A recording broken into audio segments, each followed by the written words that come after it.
I would caution against the idea of an inexorable rise of reform, but it was bound to happen, wasn't it? The Scottish Conservatives are brittle, and Graham Simpson's defection to Reform UK is just a footnote. But it may also be an opportunity to test the ice. Graham Simpson, the MSP for Central Scotland since 2016, has left the party he joined at 15. He admitted it was an enormous wrench, but the symbolism could hardly be stronger. Nigel Farage, standing beside him in Broxburn, was quick to proclaim reform's first foothold in Holyrood.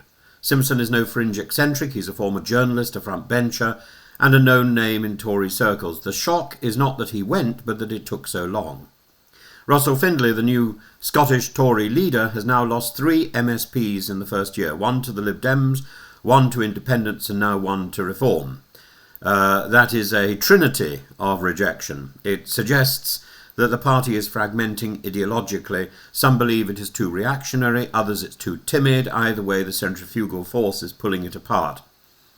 And parallels can be found in Westminster, and here lies the real sting. If an MSP is prepared to take the Reform label, why not a Westminster MP in a marginal seat? Simpson is not just moving parties, he's signalling to colleagues that there's a future with Reform in Scotland, perhaps a better one than under Kemi Badenoch's uninspired leadership in London. Well, as I'm talking about Scotland, I think I might as well call her Badenoch.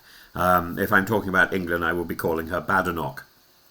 Farage insists that Reform will appoint a Scottish leader before the next Holyrood election.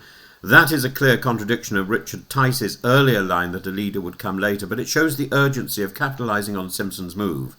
Reform is already polling in the mid-teens in Scotland, no small feat given the SNP's dominance, and Simpson gives them visibility in Parliament, a speaking slot, a media hook. This is Reform's proof of concept. If they can prize away an experienced Tory, more may follow, more will follow. The tremors from Broxburn may reach London. A handful of disaffected Tory MPs, those despairing of Badenoch's strategy or their own chances of re-election, will now wonder if Reform offers a lifeboat. Others may instead swim in the opposite direction, defecting to the Lib Dems, who look far better placed to defend against Labour than the Tories do in many regions. Defections often come in clusters. Think of the SDP in the 1980s, or Change UK's False Dawn. The first mover breaks the taboo, the rest watch to see if the ice holds. Simpson has taken that risky first step.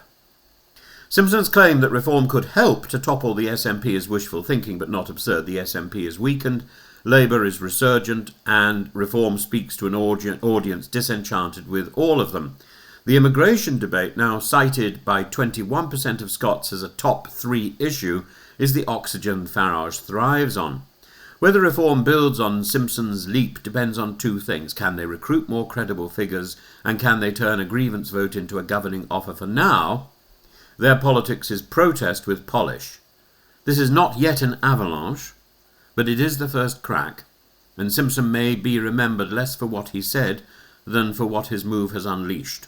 The question is simple. Will this defection prove to be a lonely gesture, a lonely goatherd, or the beginning of a queue at Farage's back door?